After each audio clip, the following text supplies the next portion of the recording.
Welcome and thank you very much, Susette. The truth of the matter is, from about the age of 13 onwards, I wanted to be a photographer. I didn't want to be an academic. I wanted to be, but I learned around about the age of 14 that you made less money being a photographer than you did being an academic. So I went back to wanting to be an academic. But this is the opportunity to bore you all rigid with some of my photos by way of celebrating Chinese New Year, the Year of the Dragon. I have lots and lots of photos. If you've ever attended a China Studies activity, you will have seen some of them. We use them a lot. And I didn't know what to talk about, so I thought I'd take out the photographs that relate to crowds. I mean, I'm sure all of you living in Australia know all about crowds. You know how when you go to the beaches that are empty, and everybody crowds on the beaches that are popular. And that's pretty much the same way it is in China. I was trying to think last night about what is it about the crowds that have stayed the same over time in China since I've been going there. And I think there are a number of things. You'll spot a few things too. But one of the things that occurs to me is that most of the people, at least that I've photographed as part of my crowd photographs, they're actually middle class. Now, you might think it's strange that I would talk about the middle class before 1978, 1980, when the reform era started. But actually, there's the continuation of the middle class from before 78 to now, with what happened before, is fairly strong. There is no independent, market-driven middle class in China, or very little anyhow, like there is in the rest of the world. The middle class in China are the people who work within the system. They're not so rich. They serve the state. They do things like that. But of course, they have real disposable resources, sometimes income, sometimes not income. But they're the people who make crowds, who go into Tiananmen Square to have a look round, for example. So that's one of the continuities that I think you may see. There are others as well, and I'll be quizzing you later as we go through, so don't worry. So this, for those of you who've never been to Tiananmen Guangchang, Tiananmen Square, is Tiananmen Square. This was taken in the 1970s, 1 November, and this was taken just a few years ago. It looks like the same building because it is. It's the old armory. No, it's not. It's the old front gate. Excuse me, the armory is the next building now. It's the old front gate to the Forbidden City. And that will become important later on as we go through. But you can see the crowd is the crowd. Okay, I first went to China, as Susette said, in 1976. And notice how they were queuing in 1976, a kind of regimented life, something that in the 70s everybody expected. But by the way, you'll see in a minute, or further down the track, that it's something that still exists. It didn't change, that kind of regimentation. Though in 2018, when I went back to the same place, it was a bit more higgledy-piggledy. This is the back end behind the Gugong, behind the Imperial Palace, on the way to Coal Hill, Jingshan, up there. Where I can, I've paired up pictures just for your enjoyment. This is perhaps even more interesting. I went on when I went in 76, I went to Nanjing, to the Taiping Memorial Museum. And as we came out, there was this crowd of children anxious to see foreigners, because of course, you know, foreigners were fairly rare everywhere, not just in Nanjing. The guy who was taking us around was a bit concerned that we, oh my God, I've just realized something. Do you see this guy here? That's David Pollard. Some of you, if you've done Chinese studies, might know who he is. He died on Tuesday. What a shame, eh? He was 87, so he wasn't young, but he taught me Chinese in 1970. But there you go. Why I show these two pictures together is you can see the tree. The tree's the same. It's outside the same place. And her indifference is really quite interesting compared to the young people who are looking at us 30 years before that. 30 years before that. Yeah. This is a picture outside Mao's mausoleum in 78 when I was a student there. Again, even in 78 in Beijing, being a foreigner with a camera in China was quite something people looked at you. They didn't always look at you like that. Sometimes when I was in the countryside in the 70s and indeed into the 80s, people would come up to me and go, "No, Yang Guizi, foreign devil, keep away," stuff like that. They didn't like having their picture taken. Again, this is 78 in Beijing. This is, those of you who don't know, this is Chang'an Daji in Beijing. This wall, the big picture, was Democracy Wall during the 70s when the third plenum was going on, that changed everything in terms of the development strategy. And people used to gather around the wall, reading the wall posters and wanting reform and democracy and so on. And this is what it looks like now, more or less, next to the telegraph tower.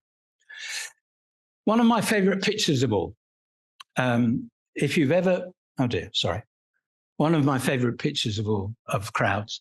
If you've ever spent any time in Beijing, you will know that not only the moat to the Imperial Palace, but also the lake at Kuminghu at the Summer Palace freezes over in winter. I went there actually on Christmas Day in 1978 to play cricket. And we did play cricket, but this was with the British Embassy. You know, the British, they play cricket everywhere.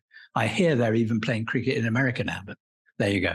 Anyhow, that picture just struck me as being quite amazing, and I really like it. And I like this one too. This reminds me, some of you who know about photography and so on will know about Henri Cartier-Bresson.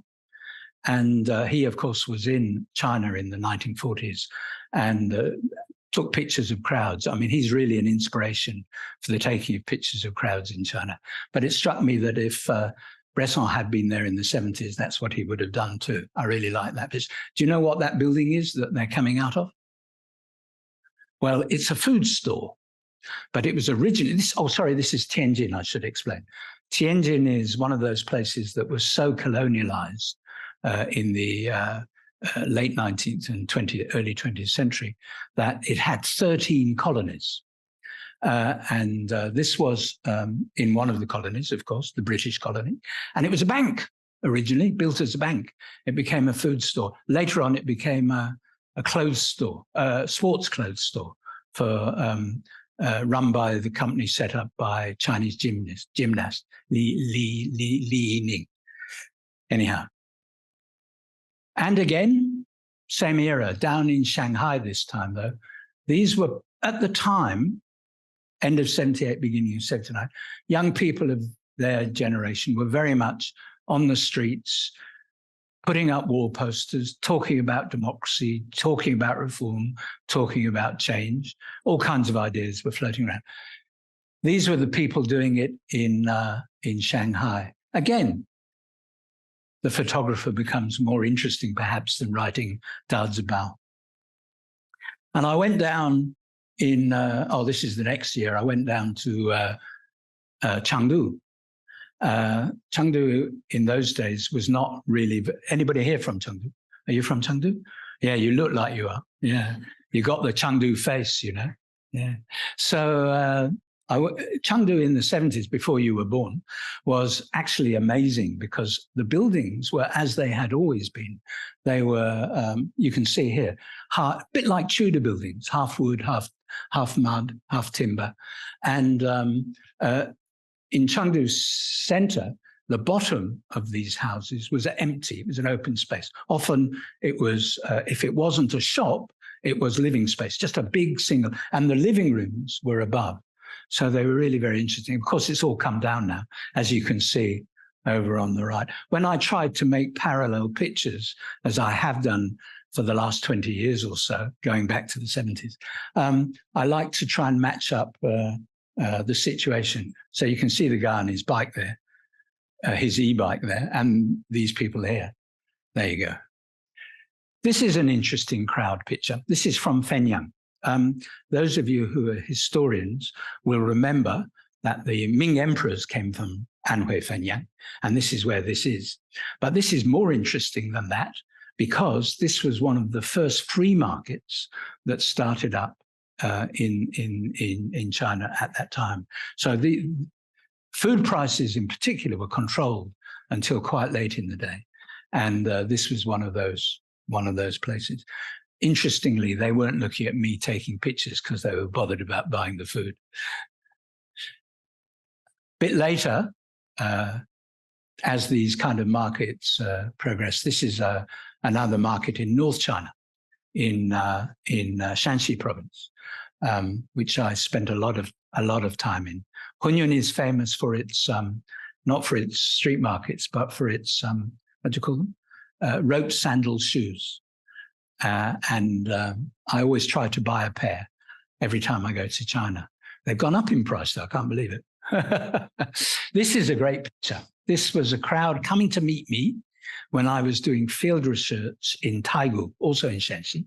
The guy in the middle with the tie, what do you think he is? Yes, you're right. He's the party secretary. It's a great fun picture. He was happy. The others probably wonder what the hell was going on. And here's a great set of pictures. So this is, anybody know what this is? Do you know what this is? Yeah, you do. It's the Great Wall of Somewhere. But in 76, you didn't get the crowds that you got in 78.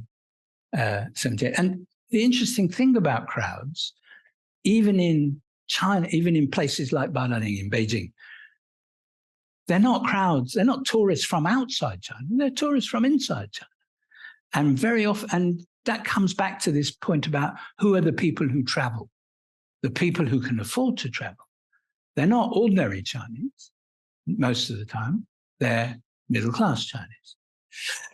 And that's a good example of that middle-classness too. This is a place, has anybody, you must have been to Hualong, yeah, because it's in Sichuan. Yeah, it's near Zhoujiaige, yeah. It's out in the boonies. If you remember the earthquake in 2000 and, what was it, 2000? 2008, yeah. It was very close to here. And, but here you are, you turn up in this place miles from anywhere. The nearest airport is, where was it? Songpan, I think. Anyhow, it's a long way from anywhere.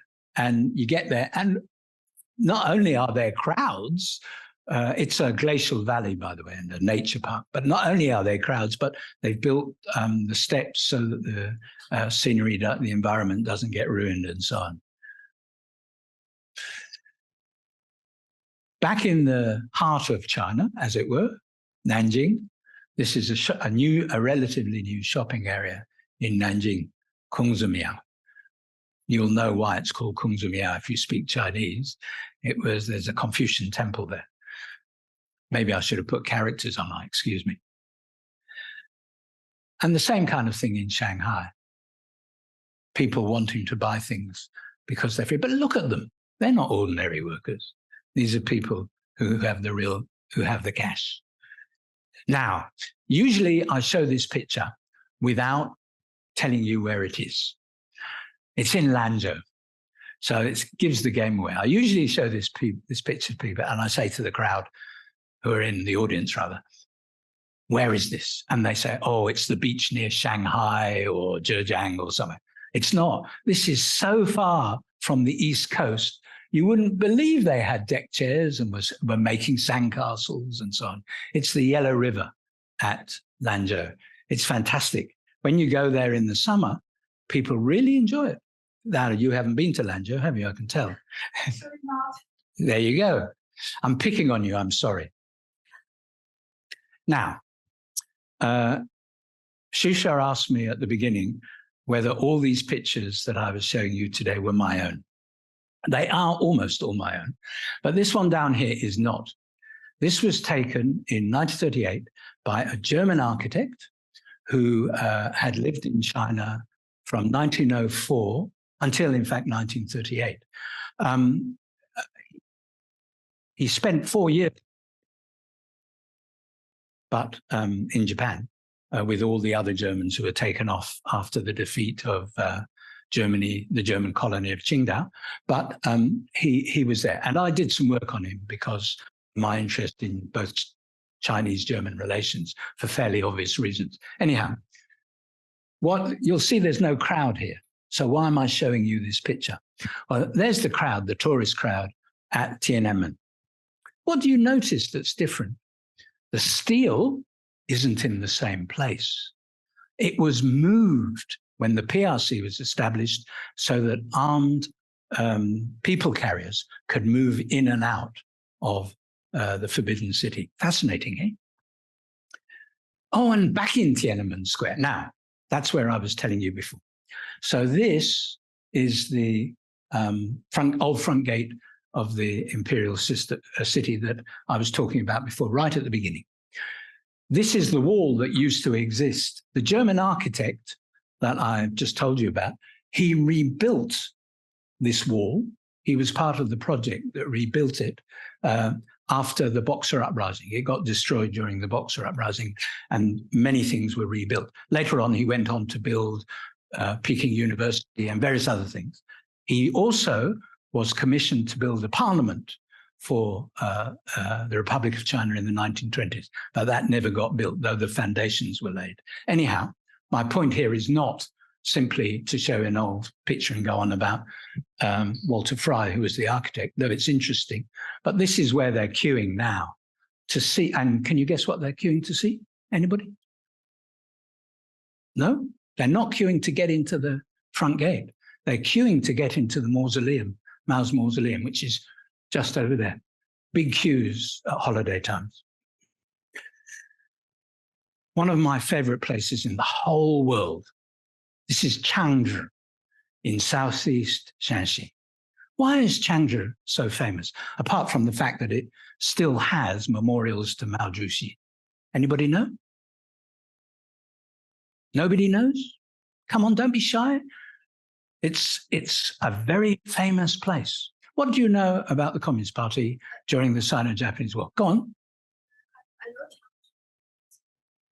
this place that is abundant natural resources. Well, it does indeed. And why is it famous in the history of the Communist Party? No. Nobody here from Shanxi? Even if you were from Shanxi, you might not know this. Nobody here from Shanxi? No? No, you give up. You've had 3 guesses, I'll tell you. The Communist Party, as you know, went to the countryside, mobilized the peasants, and was surrounding the cities, right? That was the whole strategy of the Communist Party. The only city that the Communist Party ever controlled before 1949 was Chengdu. This is where the Bank of China was started. This is where People's Daily was started. And they had to evacuate it in 1939 because the Japanese came back. So they only held it for 2 years. But it's an amazing place. I mean, I won't wax too lyrical about it because for obvious reasons, but crowd were it was really nice to go and talk to them. I went to them and said, "Oh, why is 2010? What's Mao doing on the wall?" I went and talked. Oh, no, this is our history. They knew it. They're very proud of it. So crowds might be a little different from place to place. And this is a crowd. Oh, this is your hometown. This is a crowd in Chengdu. I forget which building I was in, but I was looking down on it and I thought, that is such a Chinese picture. Particularly then. Now I think most bikes are e-bikes, but you see there's some e-bikes here. Look, already they're getting electrified, and that one's probably an e-motorbike. Now, anybody know where this is? Sorry, it's gone. This is now the largest rock Buddha anywhere in the world, thanks to the Taliban. The Taliban, of course, destroyed the previous largest. Where is this? This is a place called Mengshan, just outside, it's not just outside Taiyuan. It's about 30 kilometers away from Taiyuan. Why I said it was just outside is because once upon a time, the capital of Shanxi province was where this was. And then when the Ming came to power, they moved from Bingzhou, which is near here, to Taiyuan. Long story, we won't bother about it. Anyhow, there we go. Keep moving on. Where's this? Oh, this is a very famous crowd. What do you think they're doing? Nobody knows. They're picking up kids from school. A very important occupation in China, right? Just look at the age of the people. It's the grandparents. No, really? Yes. This is a crowd down in Xi'an. Just round the corner, this is the, what do you call it? Not Gula, the other one, the drum tower. And just round the corner that way is the Hui district, the Muslim area, and the bazaar and all kinds of things. Very nice. And this is where I used to live. In fact, just around the corner from here. Now, this is a very interesting crowd.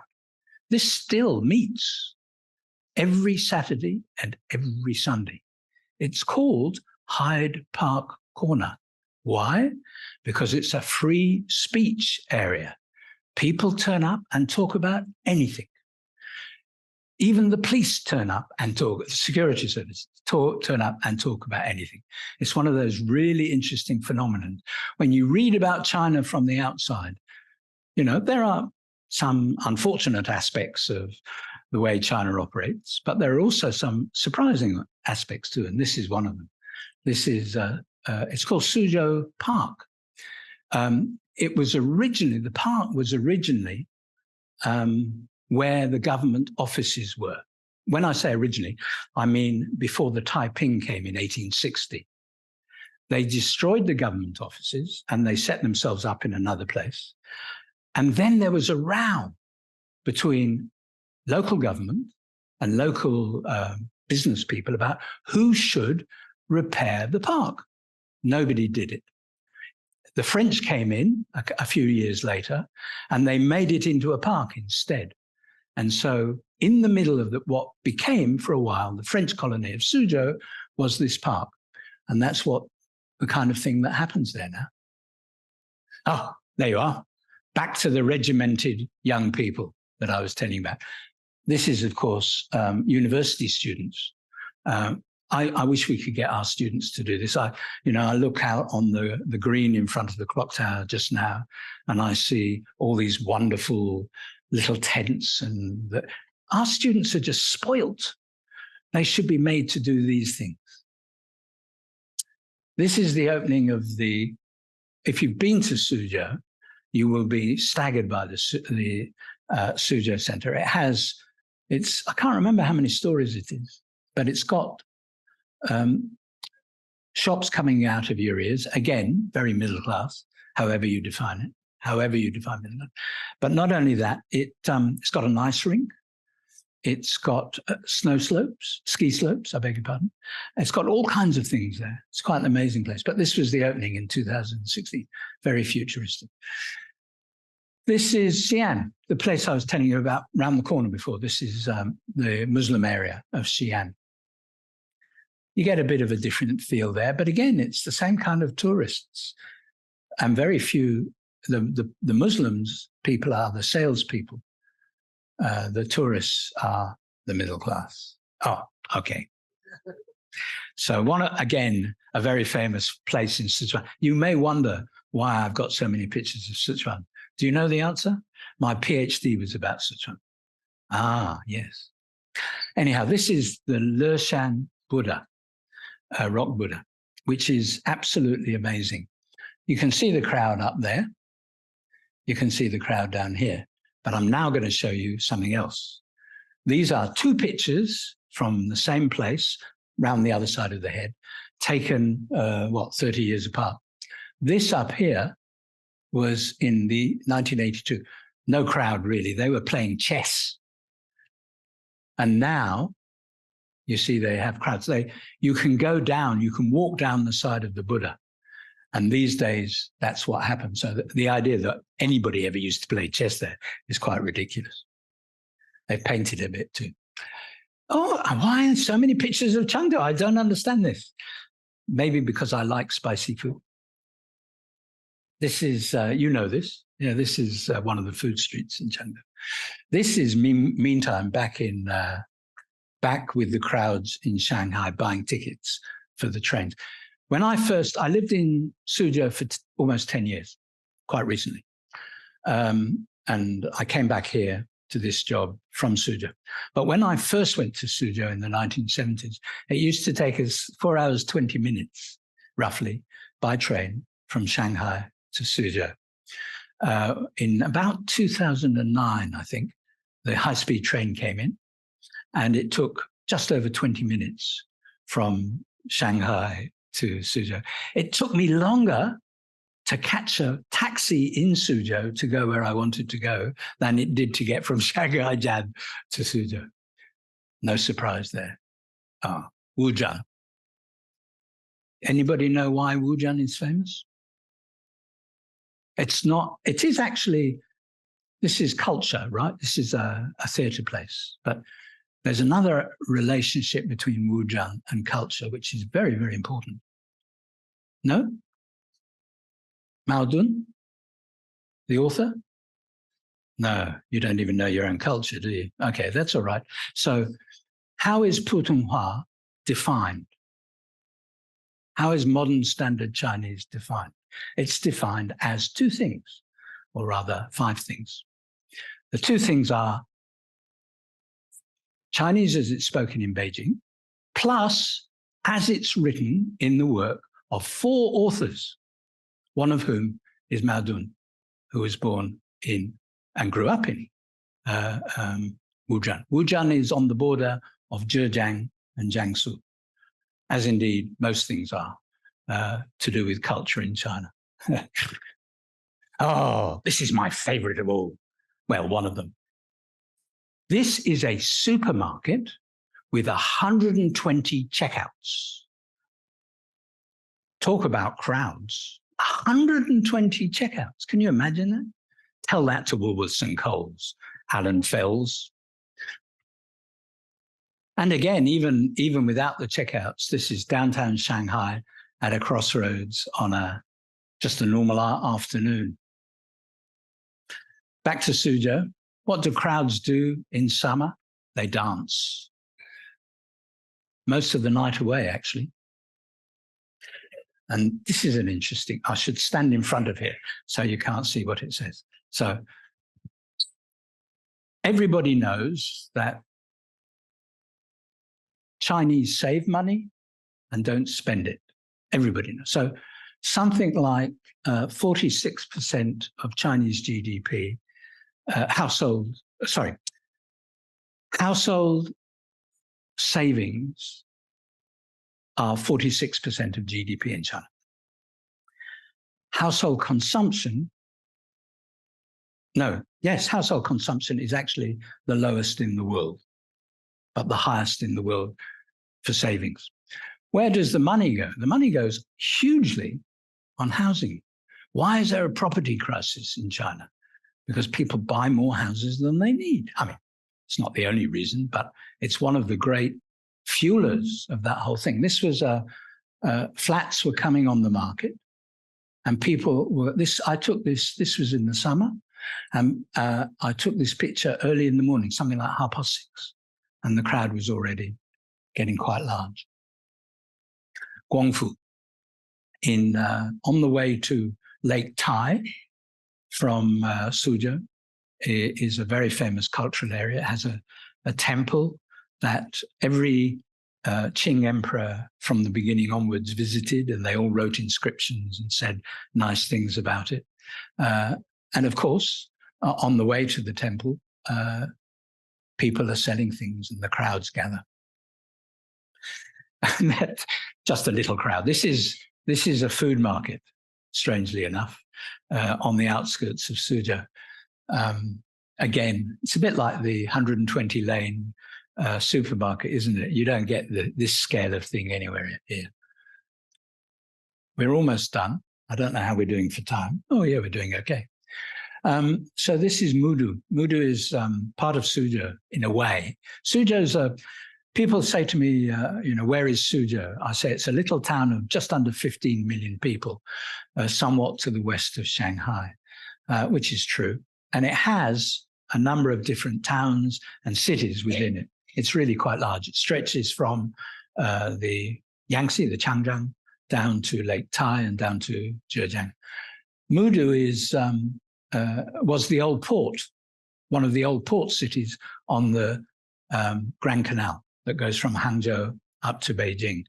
Suzhou itself isn't actually on the Grand Canal. The Grand Canal goes round Suzhou to the south and west. And Mudu was one of the major ports for silk products being transferred out. Of course, in recent years, they've turned it into a kind of an old-fashioned Qing town with banners and all kinds of. It's a very nice place to go there.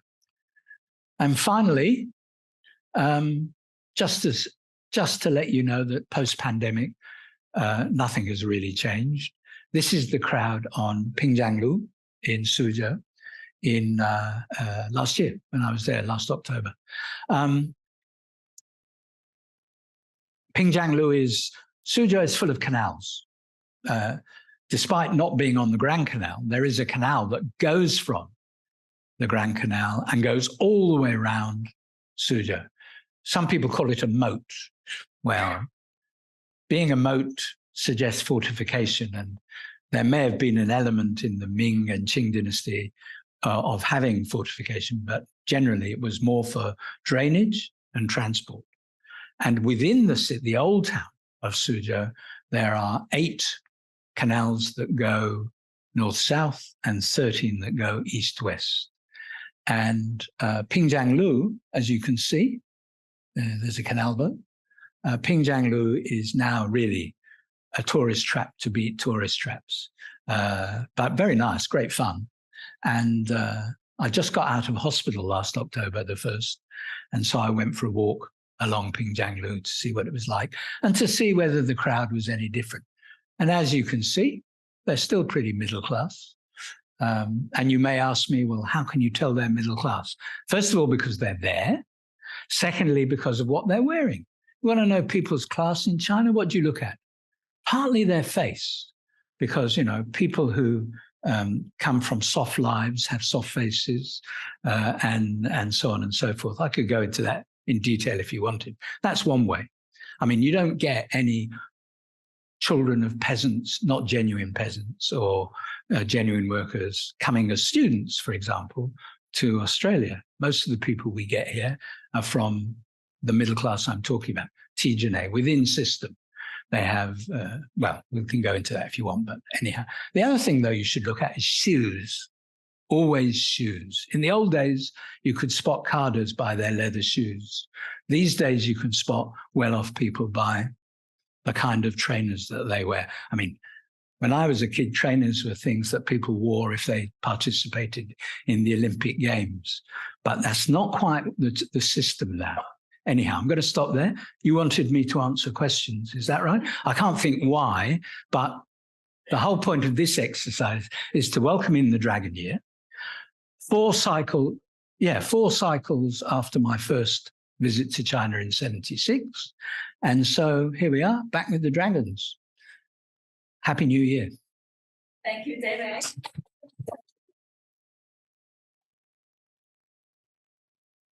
What an insightful talk that, you know, flooded with all these images, things really like capturing everyday life, but then you could see the, you know, really observant eye behind that.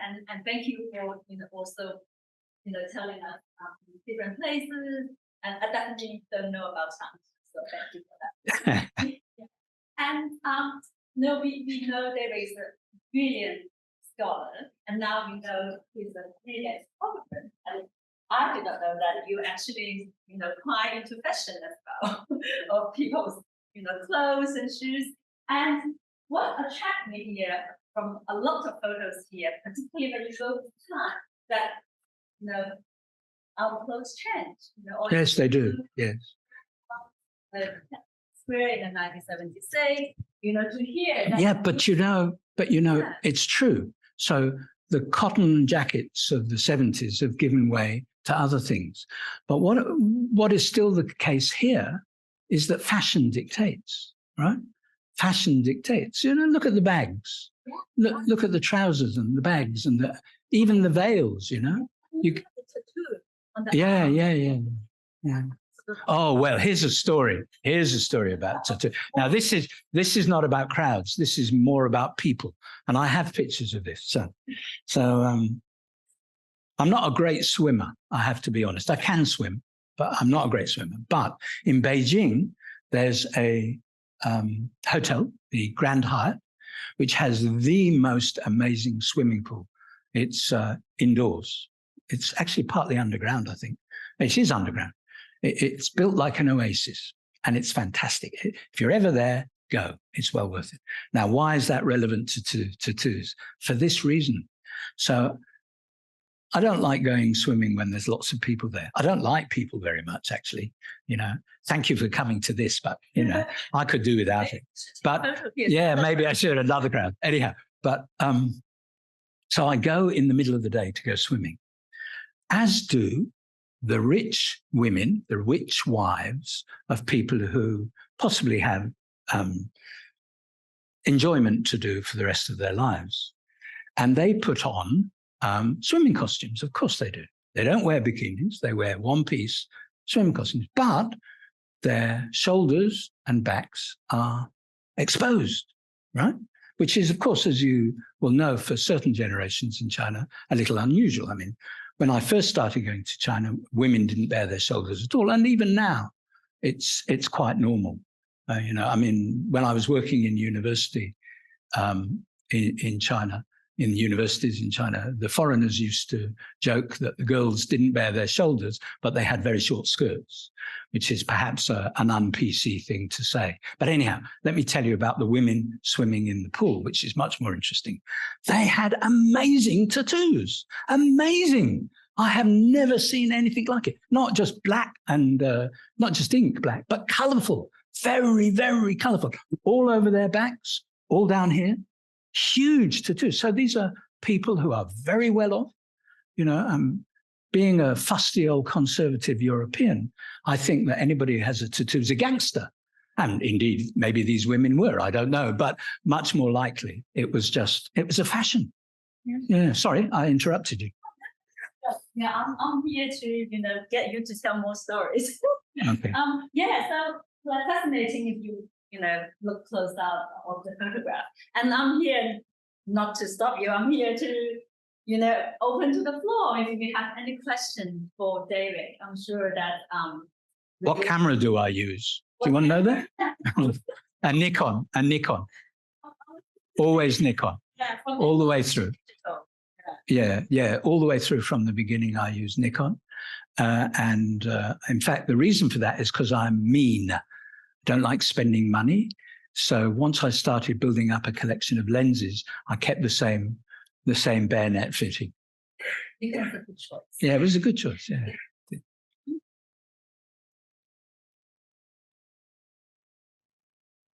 How long have I been in China?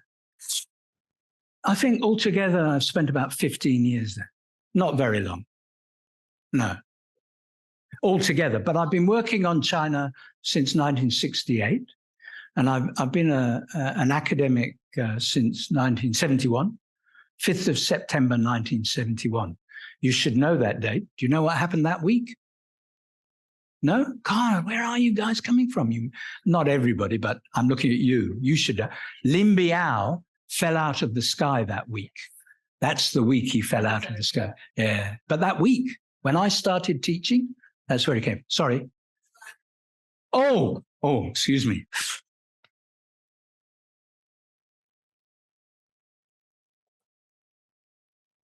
I can't speak Shanghainese. 中文我会，普通话我会。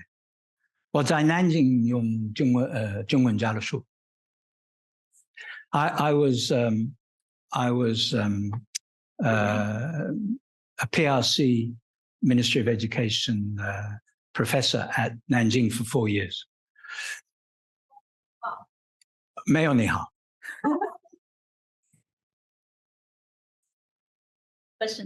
And I do speak, I mean, I do understand a few local languages. I don't understand Sudanese. I really don't. I lived there the longest, and I really don't know. I remember I came back in the first week I was living there, and my cleaner said something to me in her version of Putonghua. I later learned that her version of Putonghua was called Supu, a mixture of Sudanese and Putonghua, right? But she kept talking about what I thought was a dog. Go, go. And what she meant was the window was too high for her to reach to clean it. Now, the joke there, for those of you who don't speak Chinese, is go and gao. But Eagle. I have no money to give you. I'm awfully sorry. Eagle and I have been working together. He's been the treasurer of the Chinese Studies Association of Australia, and I had another job. Thank you for the amazing talk. I was walking towards the Eastern Avenue and saw Chinese schools, and that reminded me about when I first came to Australia. So I was thinking to those Chinese students, Australian still is a very foreign country. And I'm just wondering from your perspective, when they study here, except study, what else you recommend that you So I can't give advice like that, but I'll tell you what I've lived in different places. I grew up in England. My family are not from England, but I grew up in England. I've lived in America. I've lived in Mexico. I've taught in a number of places lived in a number of places in China. And and I migrated to Australia at one point, yeah. And I still don't understand Australia. But here's my rule. My rules for living in different places are this. Never expect people where you're going to act the same way as where you came from. Never. That's really, really important. The British colonialists used to have words about, if you treat people like you would treat yourself, the world will be okay. That's bullshit. That's a recipe for disaster, right? Try and understand what the grammars are, the logics of people's behavior. So that's an important principle. The other thing I would say to everybody who's coming into Australia new is watch, or going anywhere, watch children's television. The way to understand the culture of a place is to try and understand how the people have grown up here. Right? Now, I know these days it's bluey, but it doesn't matter. Read the books, watch the television, try and understand the Didi Dao Dao de Wenhua, the local culture.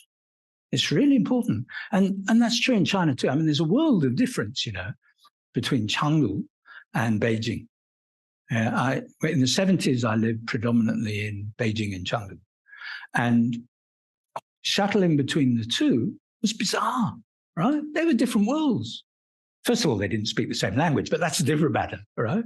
But at least they spoke a northern Chinese language, right? But the cultures were radically different. They ate different food. They had different customs. And things are different. In China, they're wildly different. I could go on about, you've heard me go on about it. You can also offer some advice to students. Yeah, what would you say? What would you say, Eagle?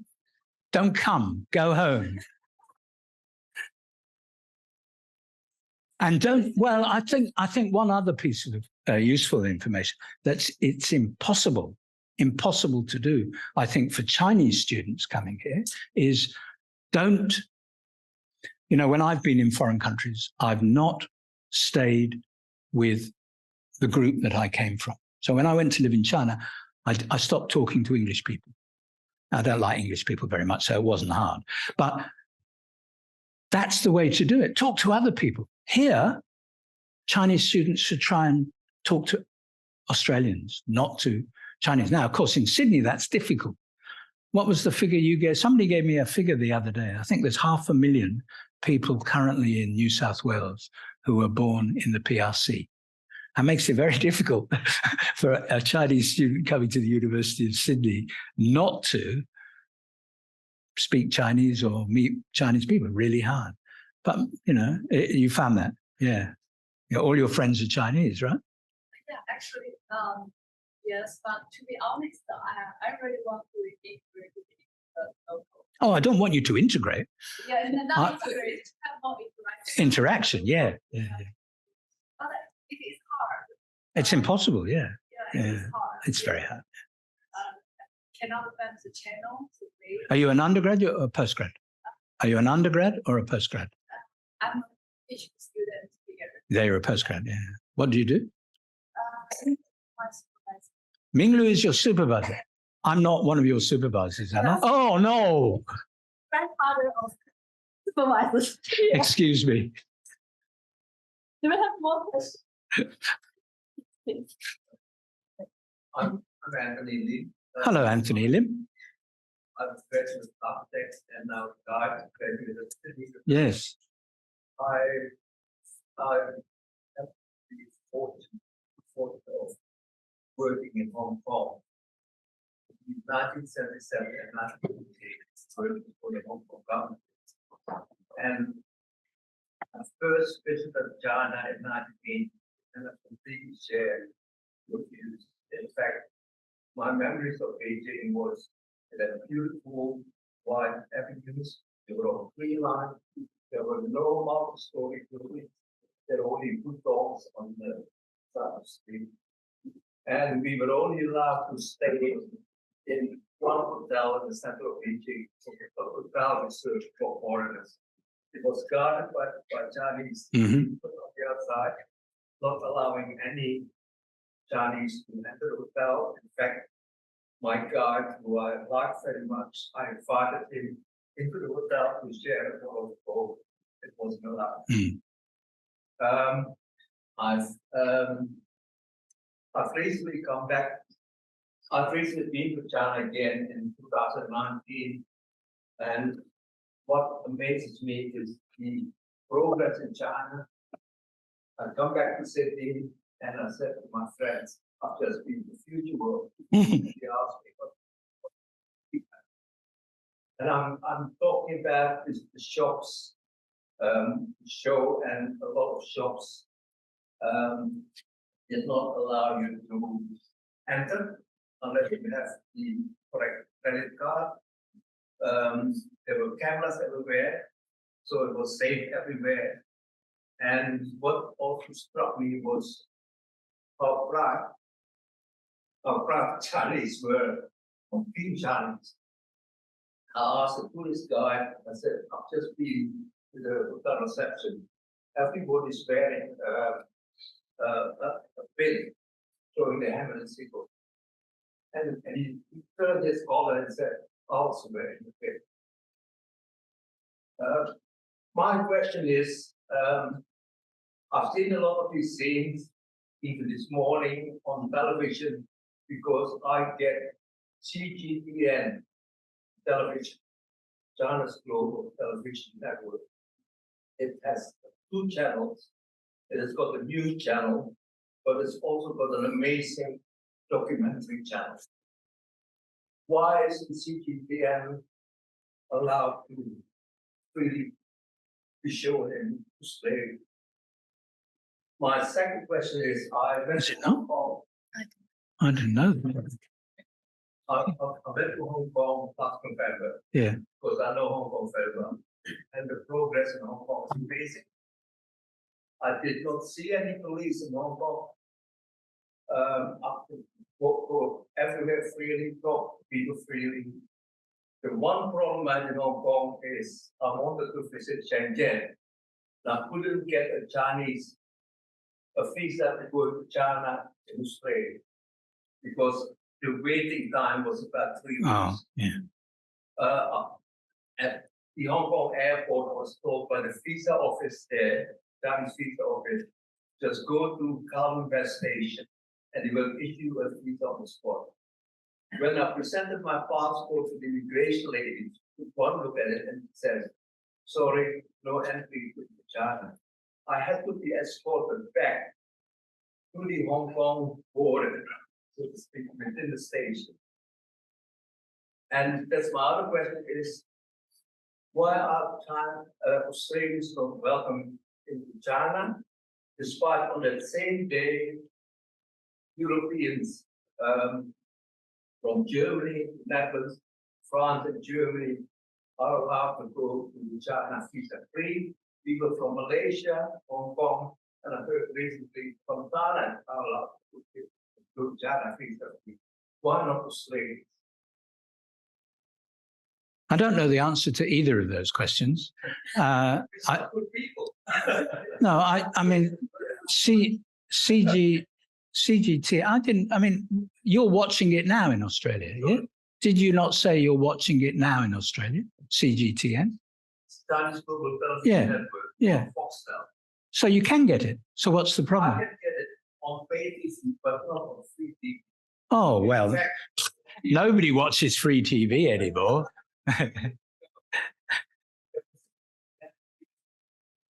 Yes. Oh, yeah, there was, yeah. Yeah. Yeah. Well, I'm sorry. Do you know Yingjie why that is? No. Does anybody know why that? No. Yeah, I would think that's the explanation. On the other thing, the business about visas and so on, it's really complex. It's not that Australians are not welcome. I mean, I have a multiple entry visa, right? So, you know, how did I get that? I don't know, maybe I'm lucky.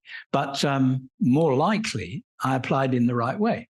And I don't have markers in my name or against my name to stop me going there. Now, you said you worked in Hong Kong. Yes. Were you born in Hong Kong? No, I'm born in Java. In Java. Well, yeah. Well, I mean, that's part of the problem, I suspect.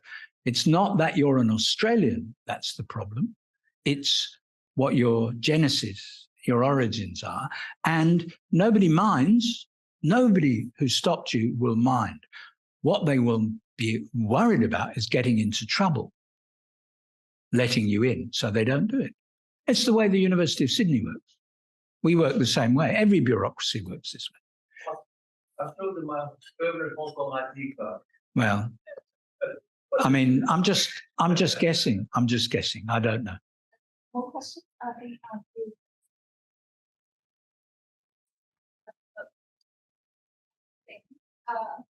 For example, Thailand, Malaysia, they have some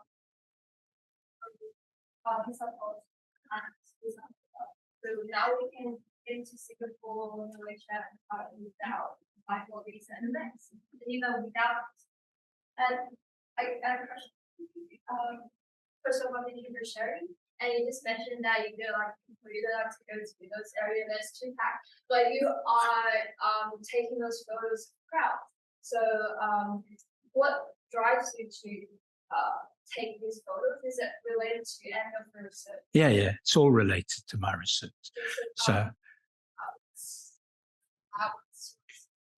what do I research? Local social change in China.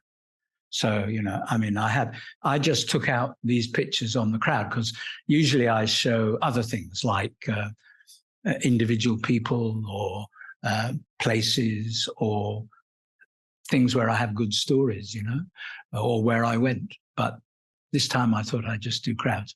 And when I look at crowds, what I'm looking at is often, as I think I've indicated, at class, I mean, social class, not political class, but social class. Because social class has become quite a big thing in China in the last 20 years. People talk in terms of class, which is separate from the political class of Marxism. So, you go, I mean, somebody that Shusha knows has a mother who was helping me. At one point about 15 years ago, I was thinking of buying a house, a flat. And actually it was in Changzhou, strangely enough.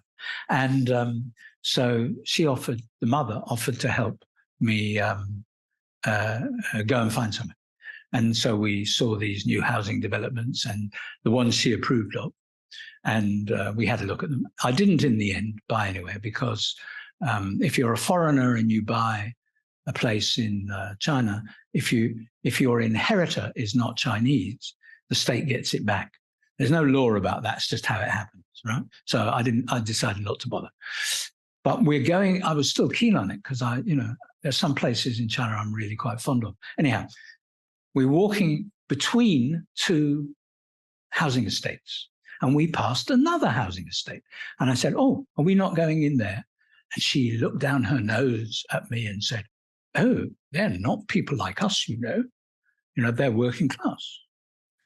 So social status, social class is really, it's people live it. Forget, Wu Chanjeji and all that stuff. This is something that people live. And it interests me how they do it. And I've written about it, of course, academically, and even non-academically now I think about it. But it's an interesting set of questions. So that crowds are one way you see this. When you look at individuals, you don't see class, actually. What you see is individual behavior. Now, you might say that individual behavior is shaped by class, of course. I'm not saying it's not. But when you see crowds, you actually see the class en masse. It's quite interesting. Anyhow, there you go. Are you a student here? Oh. What do you do? I'm not your supervisor, am I? Doing a business, are you? Oh, good. Excellent. Well, she's very nice. Yeah. We can take one final question. Susette. How long did you teach in China? How long what? Teach in China. Yeah, I was a teacher. Social change. Social change. Largely social change in China. I taught at Nanjing, I taught in Lanzhou, I taught in Taiyuan, and then I set up a Department of China Studies in Suzhou, which is still the only undergraduate Department of China Studies in the whole of China. Okay, thanks. Thank you. And thank you very much, David Goodman. And please join me to thank